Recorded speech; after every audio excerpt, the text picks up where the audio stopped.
Il existe autour de nous des personnes aux histoires incroyables à partager. Avant de commencer, abonne-toi, active la cloche de notification, aime, commente, partage.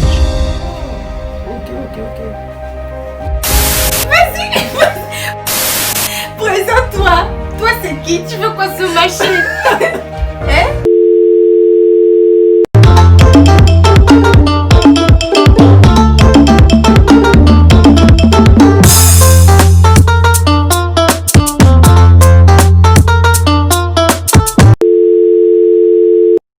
J'espère que vous allez bien. Aujourd'hui, je ne suis pas toute seule. Je suis avec Maxime. C'est bon, tu peux venir. Moi, c'est Maxime Ndama, 5e année médecine, et j'ai répondu à l'appel de grâce pour faire cette vidéo spéciale. Qu'est-ce qui s'est passé? Pourquoi tu es sur ma chaîne? Ah bon, parce qu'il y a eu un événement imprévu, un accouchement à domicile que j'ai pu réaliser. Voilà, il a fait l'accouchement à domicile. Et j'étais tellement j'étais trop contente et tout. Choquée en même temps, mais aussi fière, on va dire, que je me suis dit non, il faut quand même qu'on fasse une vidéo dessus et tout. Il y a une dame, juste une voisine, que je n'avais même jamais vue auparavant, qui était enceinte et elle était à terme. Donc les contractions chez cette femme sont arrivées vers 18 h. Son mari a demandé d'aller à l'hôpital, mais elle a dit non, bon voilà, c'est pas grave, elle a dissuadé le mari de pouvoir rester. Donc ils sont restés. Attends, bloque d'abord. C'est la femme, femme qui a dit que restons d'abord à la maison, ça va. C'est pas, ça va.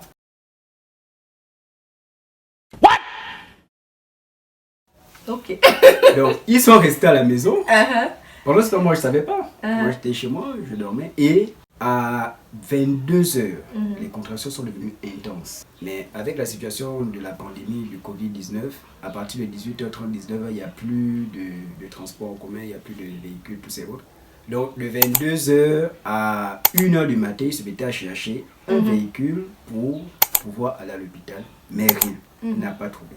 Les connaissances qu'il avait, qu'il appelait pour dire bon voilà, j'ai une urgence, tous ces autres.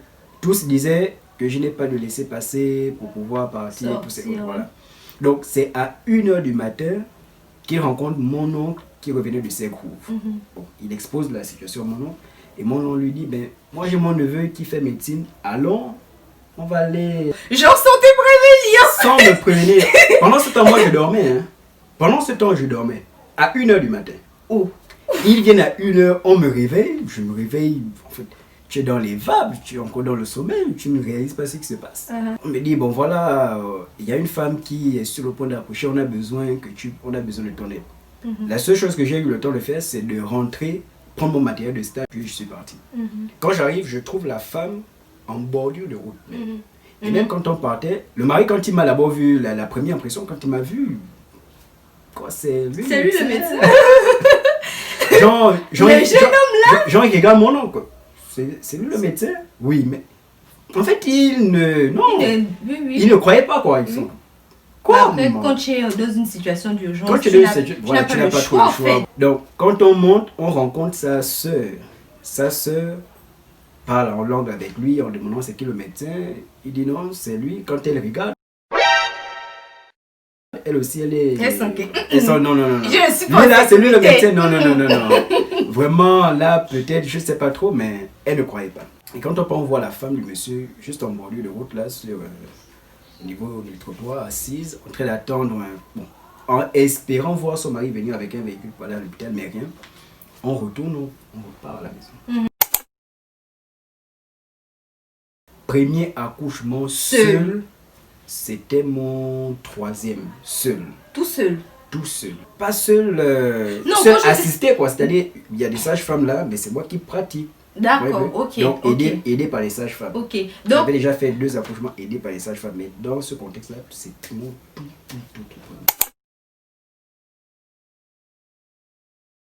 Bon, déjà, j'ai pu réussir à faire cet accouchement par 2 choses. Premièrement, il y a en grande partie des connaissances de stage. Vu que j'étais dans un service de gynéco-obstétrique du CHU de Jean Lébory, dans le service de professeur Meillet. Acheté au professeur Meillet, au professeur Bang. Ah oui, qui nous ont on fait des dédicaces. Des dédicaces spéciales au professeur Meillet. professeur Bang, Ok. au docteur Assoumou, docteur Ntsam. Ah. Oui. Bon, à ceux que j'ai aussi oublié, dédicace. Donc, j'ai passé 2 mois, janvier et février, dans le service de gynéco. Et c'est là-bas que j'ai vraiment eu la grande connaissance. Parce qu'il y a la connaissance théorique, mais elle n'est pas vraiment... Vous voyez. Ouais. Et la connaissance pratique, et la pratique, c'est vraiment là-bas que je l'ai eu. Exactement. Et aussi, en grande partie, avec les sages-femmes qui, lorsque vous avez des bonnes relations, et lorsque vous vous humiliez pour demander, Oui. elles vous montrent vraiment. Oui, parce oui. qu'il fallait demander. Si vous ne demandez pas, bon, Bah. vous n'exprimez pas votre besoin. Ouais. Donc, avec l'aide des sages-femmes, la rigueur de nos chers maîtres, j'ai pu avoir le maximum de connaissances. La deuxième chose, c'est la lecture personnelle. Parce que j'ai utilisé un bouquin, c'était au cours de mes stages. Ça m'était venu comme ça à l'esprit d'aller lire un accouchement inopiné. De lire un accouchement inopiné, et j'ai pris le livre intitulé Médecine d'urgence sans matériel. C'est ce livre-là que j'ai lu. Et avec ce livre, en fait, les connaissances de ce livre m'ont amené à ne pas stresser. La question que je voulais te poser après, c'est comment tu t'es senti face à la situation? Oui. C'était quand même un peu... Vous voyez, en fait, et c'est un peu le cadre. Vous n'êtes pas dans un hôpital, vous n'avez pas tout le matériel qu'il faut. En fait, vous n'avez presque rien. Oui. Mais vous devez réaliser aussi un accouchement. Ouais. Même avec les connaissances de stage, uniquement quand vous arrivez là, vous allez être buté pour dire mais je n'ai pas telle chose, je n'ai pas telle chose. Voilà. On comprend bien que tu n'avais pas de matériel. Improvisation sur place. J'arrive, je prends l'attention de la dame. Déjà, au moins, éliminer une prééclampsie, c'est une complication. Heureusement, il n'avait pas de prééclampsie. Donc là, en fait, mon cœur était quand même un peu plus descendu, plus relax. Elle n'a pas de prééclampsie, Dieu merci. Mais maintenant, il faut examiner la patiente. Oui. Et examiner la patiente, il faut faire, là, dans son cas, dans le cas d'un accouchement à domicile, il faut premièrement faire un toucher vaginal. Mais pour faire le toucher vaginal, je ne vais pas le faire sans gants. Oui. Donc, imaginez ce que j'ai utilisé. Des sachets.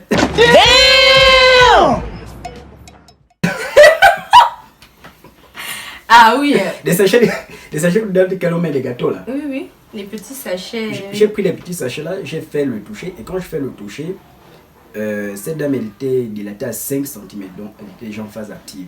Et en phase active, vraiment, il faut surveiller la patiente parce que chez certaines, surtout qu'elle était, c'est une grande multipart, elle avait déjà 5 gestes de compteur, c'était son 6e geste. Son 6e geste. C'était son 6e geste, oui. Ok. Donc chez elle, il faut vraiment surveiller parce qu'elle peut passer une dilatation éclair. Dilatation éclair. Voilà. C'est-à-dire dilatation éclair, la dilatation se fait rapidement. D'accord, ok. Donc ça veut dire que l'accouchement, on va dire, est imminent en fait. Déjà, quand la patiente est en phase active, il y a déjà un certain temps, un intervalle. Chez la multipart, chez la première part par exemple, on va de 2 à 3 heures. Maintenant chez la multipart, c'est de 1 à 2 heures. Ouais, la première part, c'est la femme qui vient d'avoir son premier enfant. Qui vient d'avoir son premier enfant. Et la multipart, elle a déjà plusieurs enfants. Plusieurs enfants. Un ou plusieurs enfants déjà. Oui. Donc, chez les deux, la durée de la phase active n'est pas la même. Et comme elle, c'est déjà une multipart, une grande multipart, il était à 5, donc son intervalle chez elle, c'était de 1 à 2 heures. Dans les 1 à 2 heures suivantes, elle peut accoucher. Et là, il faut commencer à préparer l'accouchement, en fait, le matériel pour accueillir la venue de l'enfant. D'accord. Donc, une fois que j'ai constaté cela, je n'ai pas informé aux parents. Tout ce que j'ai dit au monsieur, c'est chercher encore un véhicule, un moyen de transport, si on peut aller à l'hôpital, si vous pouvez l'avoir pour aller à l'hôpital. Et là, c'est à 1 h du matin. Waouh. Tu as rencontré le monsieur à quelle heure? À 1 h. 1 h du matin, ok. Et donc, tu es venu chez chez eux. Et pendant ce temps, tu as demandé au monsieur que partir quand même chercher encore. Après avoir fait le toucher. Après avoir remarqué qu'elle était dilatée à 5, j'ai dit au monsieur non, partez quand même chercher le véhicule. Pendant ce temps, moi je me mets à préparer le matériel. Si l'enfant vient, on l'accueille. Au cas contraire, on va à l'hôpital. D'accord. Avec 2 de ses frères, ils sont allés chercher le véhicule. Et moi, j'ai maintenant disposé mon matériel de fortune. Ce matériel de fortune, c'était quoi? Ah, le Seigneur magnifique. Hein. Comme table d'accouchement, j'ai pris des chaises. des chaises en bois là que j'ai disposées les unes en face des autres. J'ai pris une pile d'habits, j'ai déposé sur les chaises.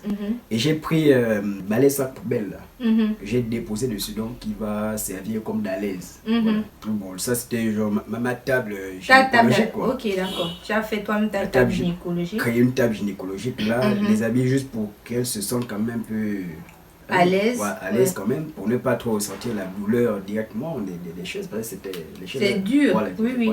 Après ça, j'ai demandé une bassine pour pouvoir déjà réceptionner, en fait prévoir, ça c'était dans la prévoyance, le placenta, tous les déchets, tous ces autres, donc devait être réceptionné dans la bassine. Comme j'avais ma boîte de petite chirurgie, là au moins, Dieu merci, parce que si je n'avais pas ça, je devais utiliser un couteau. L'importance d'avoir ce matériel. L'importance d'avoir ce matériel. Franchement, quand tu étais en médecine, tu as commencé tes stages, il faut avoir ton matériel. Dès la deuxième année, ayez votre matériel. S'il vous plaît. Vous voyez, non? Un médecin sans matériel. Ah bon. Donc, après avoir disposé ma table gynécologique de fortune, après avoir reçu la bassine, donc déposé ma bassine, j'ai demandé 2 lacets. D'accord. 2 lacets de chaussures. 2 lacets de chaussures. Qui devaient servir à quoi? Qui devaient servir au clampage. D'accord. Et maintenant, le grand défi, c'était de préparer les vêtements de l'enfant. Parce que quand l'enfant vient au monde, on ne l'accueille pas avec des vêtements froids. Voilà, il faut l'accueillir avec des vêtements chauds. Et le défi, c'était de réchauffer ces vêtements-là. Comment réchauffer ça? Et c'est comme ça que j'ai eu la brillante idée de demander à la fille de prendre une marmite, de mettre de l'eau, de mettre au feu. J'ai demandé de l'huile pour utiliser comme lubrifiant. Ils ont amené Cuisinor. Ils ont mis dans un petit bol là. Attends, tu utilisais comme lubrifiant l'huile de cuisine? L'huile de cuisine. Chaud. Chaud. Qu'elle a déposé. Puis après, elle apporte la marmite pleine d'eau chaude. Avec cette marmite, j'ai pris le ciseau, j'ai pris mes pinces que j'ai mis à l'intérieur pour pouvoir stériliser. Voilà, stériliser. J'ai pris les 2 lacets de chaussures, j'ai aussi mis à l'intérieur. Puis après, j'ai fait un dispositif de telle sorte, en fait, tu vois un peu comment faire le bain de vapeur là. Oui. Voilà, un peu comme en fait un dispositif du genre, voilà, pour que la chaleur là puisse remonter et chauffer les habits. D'accord, ok, c'est ingénieux. Pendant tout ce temps, on attendait. 2 situations. Soit le monsieur revient avec le véhicule, tout ça on laisse tomber, on va à l'hôpital pour avoir une meilleure prise en charge. Soit l'enfant vient et puis on assume. On assume. Voilà.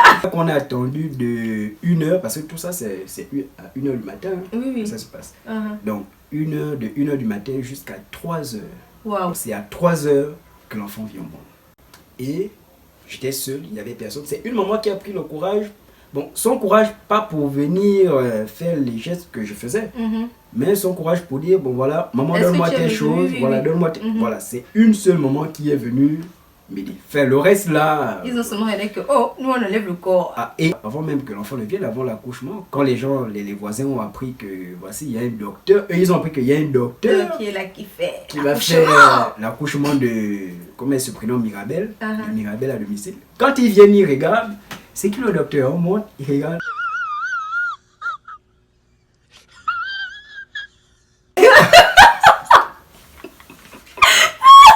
C'est compliqué. Donc, à chaque fois qu'il vient, il regarde. C'est lui? Ah oui. Ah non, on ne peut pas assumer ça. On ne peut pas assumer ça. Il se disait qu'il devait y avoir un drame. Oui.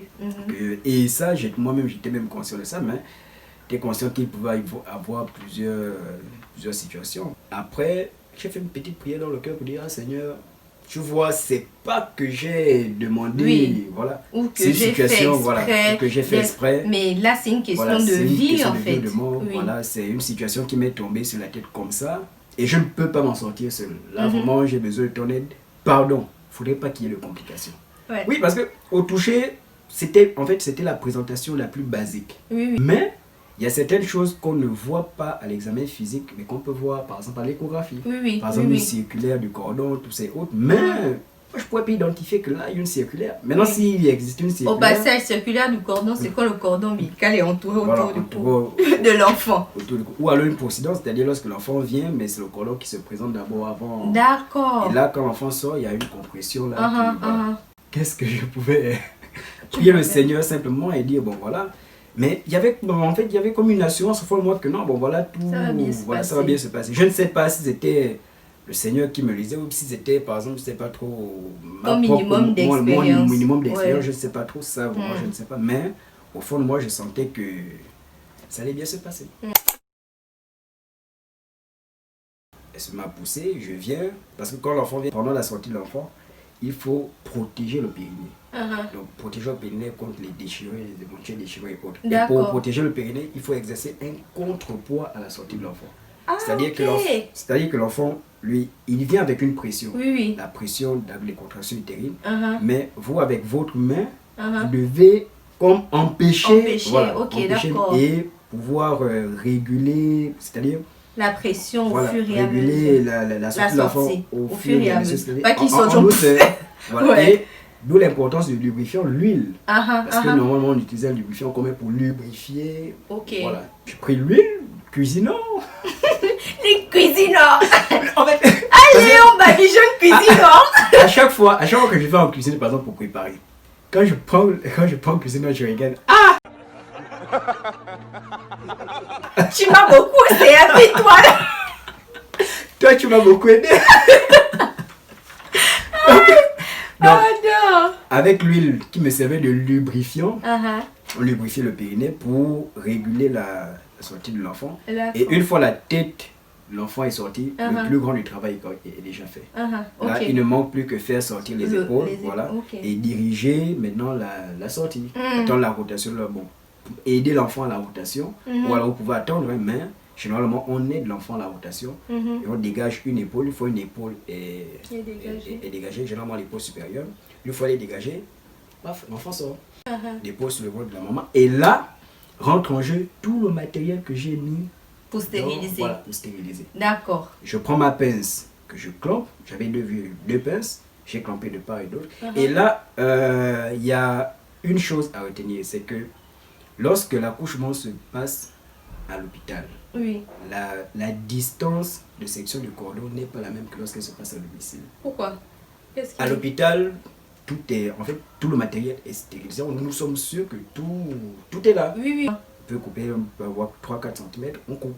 Mais quand ça se passe à domicile, étant donné que nous ne sommes pas sûrs sur de la stérilité 100% du matériel, qui peut par exemple avoir une infection, je ne sais pas trop. Donc du coup, là, il faut couper à distance. Donc, dans le livre que j'ai lu, il dit 10 cm, on coupe. Donc, il faut quand même avoir une grande distance du cordon. En fait, le cordon doit quand même être long. Et c'est ce que j'ai fait. J'ai coupé le cordon vraiment quand même long. Même la grand-mère s'est dit, mais le cordon là, papa, c'est pas long. J'ai dit, maman, je sais ce que je fais, c'est long, mais on va... on va gérer ça après. On va gérer ça après à l'hôpital. C'est là-bas qu'ils vont mettre les bonnes mensurations. Donc, j'ai pris les deux pinces que j'ai mis de part et d'autre. J'ai coupé le cordon. Une fois j'ai coupé le cordon, on a amené l'enfant pour voiler. Et là, avec tout ce que j'ai, tous ces vêtements, serviettes et autres qui étaient déjà au préalable chauffés, préchauffés, voilà. On a pris, on l'a nettoyé. Et là, après la section, on ne s'occupe pas du placenta maintenant. Voilà. Ça, c'est maintenant les connaissances du livre. Ça, c'est pas les connaissances de stage ou et autres. Et même en stage, ça, on le faisait, on laisse d'abord un moment, mais en stage, on fait ce qu'on appelle la GADPA. On met une piqûre en IM qui va aider. À l'expulsion. Mais là, moi, je n'ai pas ça. Il y a rien. Et le livre, il dit que dans cette situation, vous laissez simplement la maman juste allonger pendant 10 à 20 minutes. 10 à 20 minutes, en tout cas, ça dépend des dames. 10 à 20 minutes, le placenta lui-même va être expulsé seul. Il va être expulsé seul. Pendant ce temps, moi, je m'occupais de l'enfant. Nettoyer l'enfant, habiller l'enfant. La maman, elle m'a dit, je sens que le placenta est descendu. Voilà, il est sorti. Et là, le placenta, je l'ai pris, je l'ai mis dans ma bassine. Et j'ai réalisé une mini révision utérine parce que je n'avais pas de gants. Voilà. Donc, normalement, les gants viennent jusqu'ici. Et là, vous pouvez bien réaliser la révision utérine. Mais là, mes sachets s'arrêtent ici. juste au niveau du poignet. Mettre risqué. Non, là. Et c'est à ce niveau, j'ai dit, là, je ne peux pas, parce que je n'ai pas le matériel pour pouvoir le faire. Il ne faut pas aller faire une infection. Voilà. La maman a eu une petite déchirure de 2 à 3 cm. J'ai réalisé 2 points de suture. Et le papa est revenu, il n'avait pas de véhicule. Ah d'accord, tu allais cogner le maire pour avoir le véhicule pour aller à l'hôpital. Voilà, demander son aide pour transporter la maman et l'enfant à l'hôpital. Et là, quand on va à l'hôpital, il faut tout apporter. Et le placenta que j'ai mis dans un sachet, et l'enfant et la maman. D'accord. Nous sommes allés à l'hôpital général, nous sommes arrivés. Moi-même, j'ai exposé la situation à la majeure des sages-femmes et j'ai apporté le papier parce que j'ai noté tout sur un petit bout de papier. Toutes les références, voilà, tous les paramètres. C'est très bien. Et voilà. Tu m'as envoyé le message. Tu m'as dit, j'ai fait un accouchement à la maison et tout. Tu étais tout content. Bon, moi aussi, j'étais vraiment contente et tout.